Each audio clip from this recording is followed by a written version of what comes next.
আসসালামু আলাইকুম। আশা করি ভালো আছেন। এই ভিডিওতে কথা বলবো রাষ্ট্রধর্ম ইসলাম নিয়ে।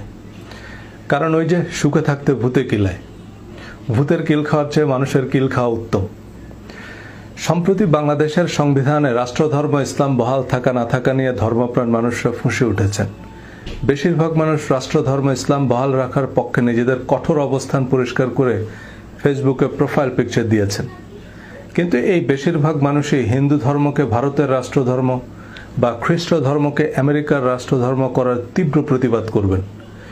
এই বেশিরভাগ মানুষ ধর্ম এবং রাষ্ট্র দুইটার কোনোটাই বুঝে না যে এটাও বুঝে না।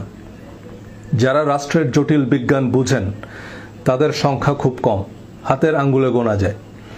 কিন্তু হাতে গোনা বিশেষজ্ঞরা যা বলেন চিন্তা গবেষণা করে 10 দিগন্ত ভেবে বলেন। তারা বেশিরভাগ মানুষের মতো হাওয়ার উপর কথা বলে না বা বলতে পারেন না, তাই বিশেষজ্ঞরা ভোট কম পাবেন। কিন্তু বেশিরভাগ মানুষের পথ ধরলে আপনি দিন শেষে বঙ্গোপসাগরে গিয়ে পড়বেন। এই কথাটা আমার নয়, সূরা আনআমের 116 নং আয়াতে আল্লাহ বলছেন, আর যদি তুমি দুনিয়ার অধিকাংশ লোকের অনুসরণ করো তাহলে তারা তোমাকে আল্লাহর পথ থেকে বিচ্যুত করে দিবে। তারা তো শুধু অনুমানের অনুসরণ করে এবং তারা কেবল অনুমান ভিত্তিক কথাবার্তাই বলে। অপ্রিয় হলেও সত্য যে এই রাষ্ট্র ধর্ম ধর্মীয় বিষয় নয়, বরং এটা সম্পূর্ণ রাজনৈতিক বিষয়। আমাদের সংবিধানের মূলনীতিতে সমাজতন্ত্র রাখা হয় স্বাধীনতা যুদ্ধে সোভিয়েত ইউনিয়নের সাহায্যের স্বীকৃতি ও স্নায়ুযুদ্ধকালীন কূটনৈতিক কৌশলের অংশ হিসাবে। কিন্তু এই সমাজতন্ত্র লেনিন মাও সেতুংয়ের সমাজতন্ত্র নয়, সামাজিক ন্যায় বিচার অর্থে সমাজতন্ত্র। পরবর্তীতে বঙ্গবন্ধু জোট নিরপেক্ষ আন্দোলনের অন্যতম সংগঠক হয়ে বুঝিয়ে দিয়েছেন যে এই সমাজতন্ত্র হচ্ছে সাপও মারা লাঠি অক্ষত রাখার নীতি।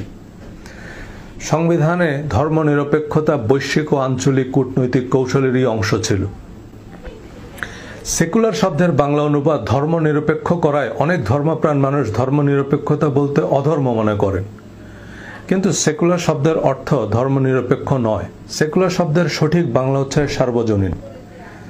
সেকুলার রাষ্ট্র মানে রাষ্ট্র সার্বজনীন, সকল মত পথের মানুষদের আশ্রয়। অনেকের কাছে নতুন মনে হলো স্বয়ং কোরআন সেকুলার বা সার্বজনীন। আল্লাহ সমগ্র মানব জাতির জন্য কোরআন নাজিল করেছেন, কিন্তু ধর্মের দোকানদাররা অমুসলিম তো দূরের কথা মুসলমানদেরই কোরআনের কাছে ভিড়তে দেয় না। সূরা আরাফ আয়াত 158, কুল ইয়া আইয়ুহান নাসু ইন্নী রাসূলুল্লাহি ইলাইকুম জামিআন। হে নবী, আপনি বলুন, হে মানুষেরা, আমি তোমাদের সকলের জন্য প্রেরিত আল্লাহর রাসূল। সূরা সাবা 28 নং আয়াত, ওয়ামা আরসালনাকা ইল্লা কাফাতাল লিন-নাসি বাশীরাও ওয়া নাযীরাও।